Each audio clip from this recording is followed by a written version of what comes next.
Comment être un bon community manager? C'est ce que je vous propose de voir dans cette vidéo. Donc déjà, on va voir qu'est-ce que j'entends par bon, qu'est-ce que c'est être bon, parce que ça veut tout et rien dire.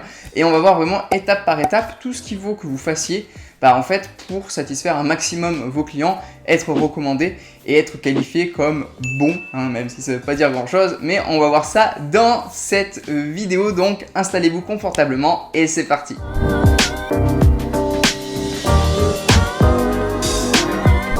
Salut les CM et bienvenue sur la chaîne YouTube des Community Managers qui souhaitent faire décoller leur activité avec succès. Donc si vous êtes nouveau ou nouvelle sur la chaîne, je vous invite à vous abonner, activer la petite cloche des notifications et également à venir me suivre sur Instagram. Il y a du contenu différent là-bas, on peut échanger en privé, vous pouvez me poser vos questions, j'y réponds, etc. Donc c'est super sympa d'être là-bas également. Donc maintenant, rentrons dans le vif du sujet. Qu'est-ce que c'est être un bon community manager? Qu'est-ce que j'entends par là? Donc déjà, un bon community manager, par bon, on entend un community manager qui satisfait ses clients, voilà, qui a des clients satisfaits et qui est recommandé. Voilà, un bon community manager, généralement, c'est ça. C'est quelqu'un qui a des clients qui sont heureux de lui, qui sont contents et qui le recommandent et qui a délivré ce qu'il a promis. Donc je vous propose de voir 5 points vraiment qui permettent de devenir ou d'être un bon community manager ou ce qui est pour moi un bon community manager. Alors déjà le premier point que je voulais voir avec vous, c'est le tout premier. Il est hyper logique, j'ai hésité à le mettre dans la vidéo parce que pour moi ça coule un peu de source, c'est logique, mais je voulais quand même en parler pour mettre les choses au clair. C'est qu'évidemment, si vous vendez, vous savez. Alors ça c'est la petite phrase que j'ai inventée avant la vidéo, je me suis dit... elle rime et tout, elle rend bien, mais je suis pas sûr qu'elle soit très claire. Donc, si vous vendez, vous savez, ça veut dire pour moi, si au téléphone la personne, vous lui dites que vous allez délivrer une prestation Instagram, en fait, il va de soi que vous connaissez parfaitement Instagram, on est d'accord. Donc, si vous promettez du TikTok, vous connaissez parfaitement TikTok et vous êtes parfaitement capable de délivrer ce que vous avez promis. Donc, être bon. Ça commence par là, donc là c'est logique, mais je précise quand même, parce que si vous vendez des choses que vous ne savez pas faire ou que vous ne connaissez pas parfaitement, ça va être compliqué d'être bon. Donc si par exemple également en termes de tout ce qui est délivré de la bonne manière, si vous promettez 3 posts par semaine avec telle description, tel jour, telle heure, etc., ça doit être livré en jour et en heure. Si vous devez faire publication lundi, mercredi, vendredi, à 18h, imaginons, je prends un exemple, mais ça doit être délivré en temps en heure, de la manière dont ça a été promis, et en fait, tout ce que vous avez promis, c'est délivré. Également, si vous devez faire des vidéos, du montage, des publications, faire de la création visuelle, tout ça, il va de soi que vous savez utiliser les outils pour le faire. Vous savez gérer un logiciel de montage, ou vous savez utiliser Photoshop, Canva, etc. Ou alors, dans votre équipe, vous avez une personne à qui vous pouvez déléguer, un autre prestataire qui sait bien faire ça. Je précise pour ce premier point, parce que être bon, ça commence par être capable de délivrer ce que vous avez promis. Et malheureusement, il y a certaines personnes, des fois, qui vont vendre des choses, mais elles ne sont pas capables de les faire. Bon, elles vont dire, on délivre une prestation Instagram, mais elles ne connaissent pas parfaitement la plateforme en question, elles ne connaissent pas parfaitement Instagram. Elles vont promettre du montage vidéo ou de la création visuelle, mais ça ressemble pas à grand chose. Donc il y a aussi ça, c'est vraiment être sûr de ses compétences et de ce que vous vendez. Et avant de vendre, vraiment être bon sur ses compétences et apporter du résultat. Et vraiment, c'est la première étape pour satisfaire. Parce que si vous vendez quelque chose qui n'est pas comme le client l'attendait, là, à partir de là, ça va être compliqué de satisfaire le client et d'être recommandé et d'être qualifié comme bon en quelque sorte, quoi. Donc ça, c'était vraiment la première étape. J'ai hésité à la mettre parce que ça me semble tellement logique, mais je préfère préciser.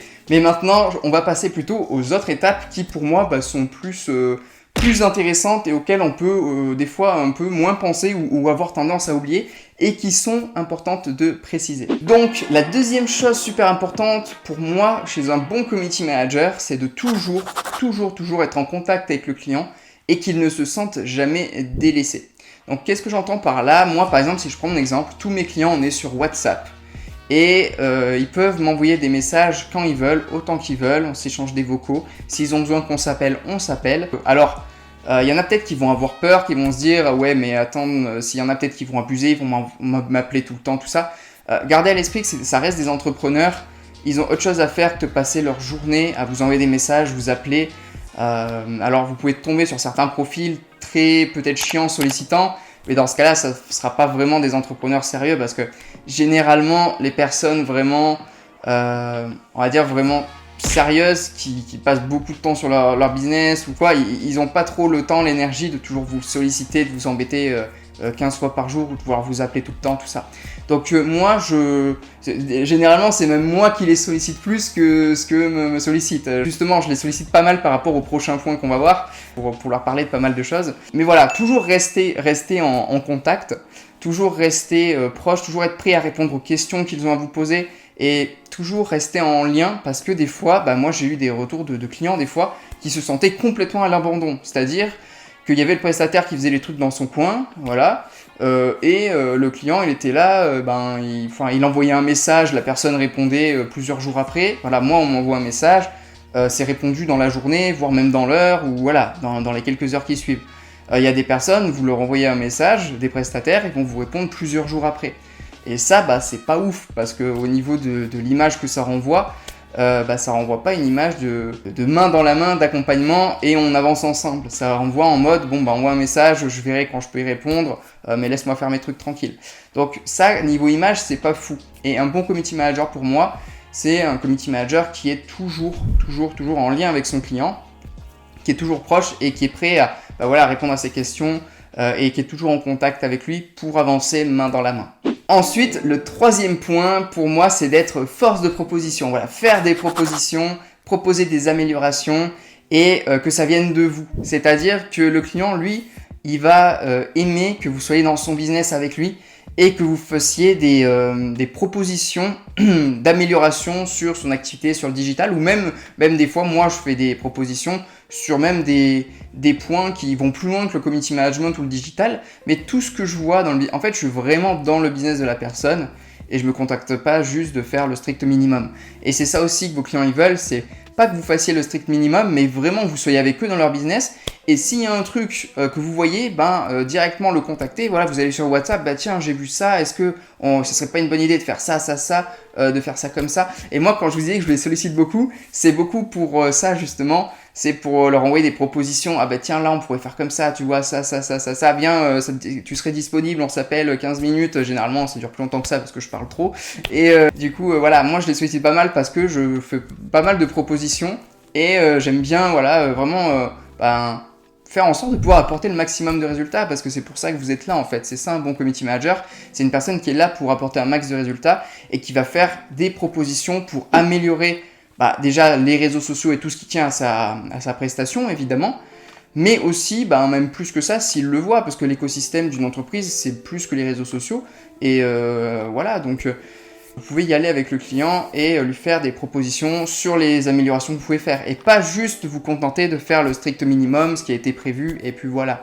Vraiment, soyez avec la personne dans son business et dès que vous voyez une proposition, une amélioration possible, faites-lui en part et le client va adorer ça parce qu'il va se dire tiens, il est pas juste ou elle est pas juste là pour faire le strict minimum, mais vraiment elle est impliquée dans mon entreprise et ça fait super plaisir. Quand vous avez une entreprise et des personnes qui travaillent avec vous qui sont aussi impliquées que vous, ça fait super plaisir. Donc si vous devez retenir une phrase, c'est soyez aussi impliqué dans l'entreprise que l'entrepreneur avec qui vous travaillez et ça lui fera extrêmement plaisir et vous serez un bon community manager.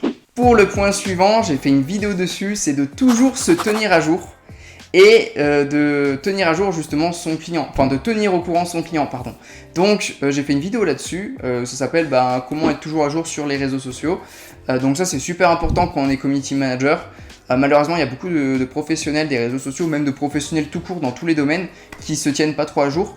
Et quand on est sur des domaines comme les réseaux sociaux, ça va très très vite. C'est compliqué, si vous vous tenez pas à jour, vous allez être vite dépassé.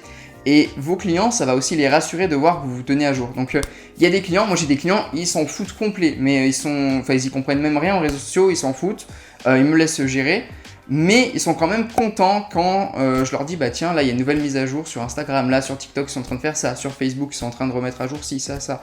Et en fait, ça les rassure dans le sens où ils se disent ok, moi j'y comprends pas grand chose, mais lui au moins il se tient à jour, il me tient au courant et je sais que mes réseaux sociaux sont entre de bonnes mains. Donc vous tenir à jour. Donc j'ai fait une vidéo, hein, je parle de Social Media Today sur le marché anglophone. Et en francophone, il y a le site Blog du modérateur qui est super pour se tenir à jour, mais je vous ai fait une vidéo là-dessus, je vous invite à aller la voir.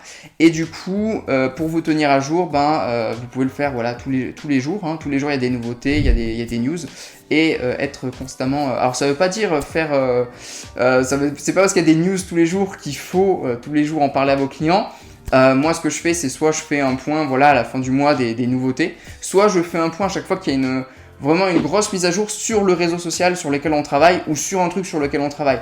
Voilà, si je fais une prestation Instagram et qu'il y a une mise à jour Pinterest assez légère, je vais pas aller lui dire, bah tiens, Pinterest est en train de faire ça. Surtout si c'est quelque chose de très léger. Mais si c'est une grosse mise à jour sur le réseau social sur lequel on est et que ça va impacter la prestation, ce qu'on met en place, là par contre, je lui en parle.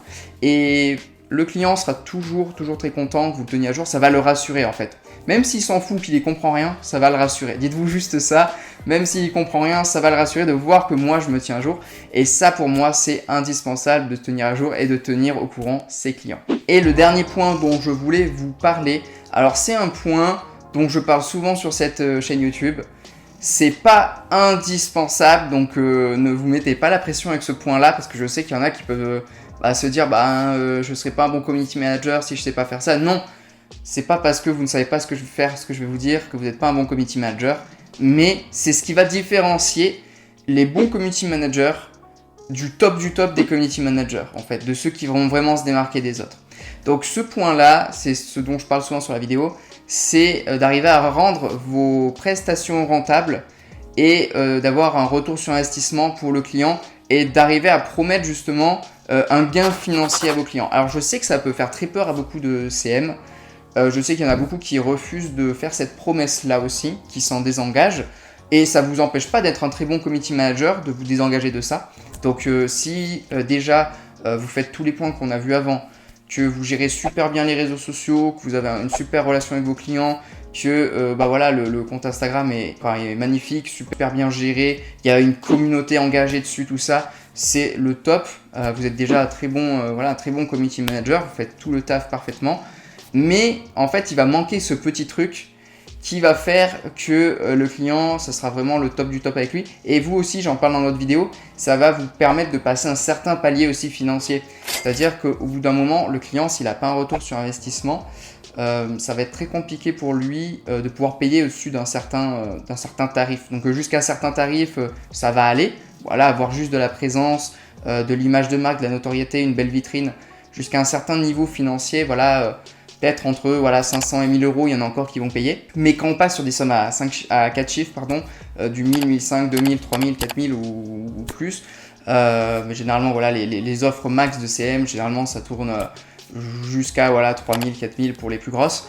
Ça va être compliqué de facturer des 4 chiffres par mois si derrière il n'y a pas de retour sur investissement. Et vraiment, ce qui va faire que vous passez du bon CM au top du top des CM, c'est arriver à promettre des clients via les réseaux sociaux à vos clients justement. Parce que vos clients en fait, c'est pas juste une belle vitrine qu'ils achètent, mais c'est ramener justement des personnes d'internet vers leur commerce physique, leur e-commerce ou leur coaching, leur prestation de service, leurs produits, etc. Donc en fait, eux ce qu'ils vont rechercher, c'est vraiment pas juste des réseaux sociaux et avoir une audience, tout ça, même si c'est super cool, mais c'est que derrière, et en fait il manque pas grand chose généralement. Généralement, si vous avez réussi à créer un super univers, un réseau social qui marche bien avec une communauté, tout ça, il vous manque pas grand chose pour aller réussir à ramener du monde dans la boutique ou à vendre. Mais généralement, c'est là où c'est ce qui manque à beaucoup de CM.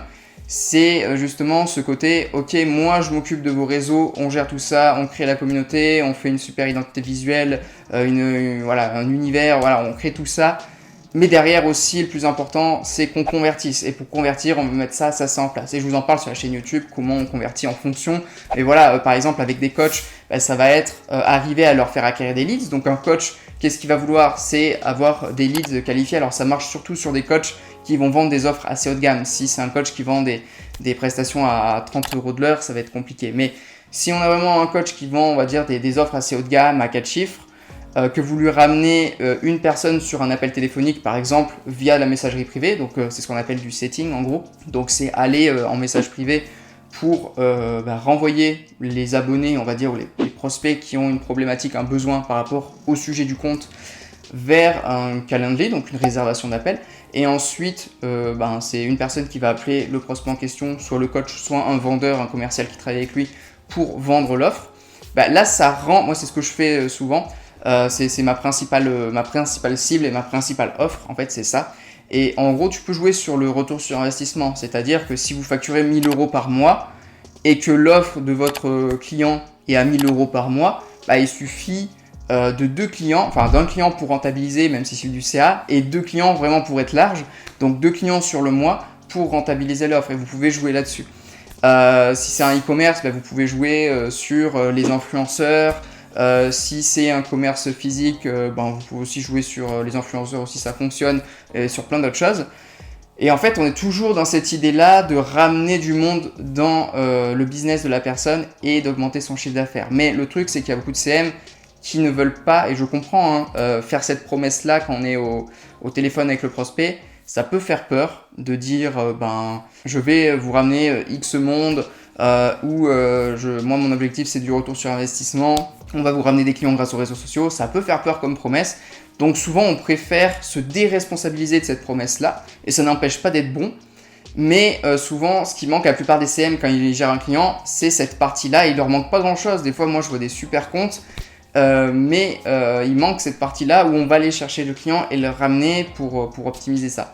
Et du coup, si vous arrivez à mettre ça en place, vous passerez vraiment de bon CM à top CM, parce que du coup, il y a un réel retour sur investissement sur les réseaux sociaux, et les réseaux sociaux de la personne sont plus juste une vitrine pour sa notoriété, sa visibilité, tout ça, et sa présence sur Internet, mais c'est vraiment un outil pour ramener du chiffre d'affaires dans son entreprise. Et là, justement, vous faites partie du petit pourcentage de CM qui savent faire cette promesse et qui savent comment la réaliser et encore plus satisfaire leurs clients, et aussi derrière, c'est logique, facturer plus cher. Et ça, vraiment, c'est des compétences à connaître, et ça, je vous en parle sur la chaîne YouTube, justement. Donc voilà les CM pour cette vidéo, j'espère que ça vous aura plu, que vous voyez plus clair comment devenir un bon CM, un bon community manager. Au final, un bon community manager, c'est juste un community manager qui a satisfait son client, et le client le recommande, le client est content, le client veut continuer de travailler avec lui sur le long terme et est très content de lui. Voilà, c'est aussi simple que ça. Donc j'espère que ces différents points, ça vous a aidé à mieux comprendre, que vous allez les mettre en place dans votre activité. Si vous voulez aller plus loin, il y a plein de vidéos sur la chaîne YouTube, il y a des playlists, je vous invite à aller tout voir. Voilà, ça va vraiment compléter cette vidéo, ça va vous permettre d'être meilleur sur chacun des points. Également, dans la description, le premier lien, il y a une formation offerte, je vous explique de A à Z comment développer votre activité de CM freelance, comment trouver des clients, fixer vos tarifs, votre offre, comment vendre, les erreurs à éviter, etc. etc. C'est offert, c'est juste en dessous. Également, venez me suivre sur Instagram, parce que là-bas, vous pouvez plus me poser vos questions facilement. On a une meilleure proximité, c'est mieux que sur YouTube aussi, mais vous pouvez quand même me poser vos questions dans les commentaires. Partagez cette vidéo à un CM qui voudrait devenir un bon CM. Et puis de toute façon, les CM, on se dit à la prochaine vidéo. Il y en a chaque semaine qui arrive. D'ici là, portez-vous bien, déchirez tout dans votre activité. Ciao!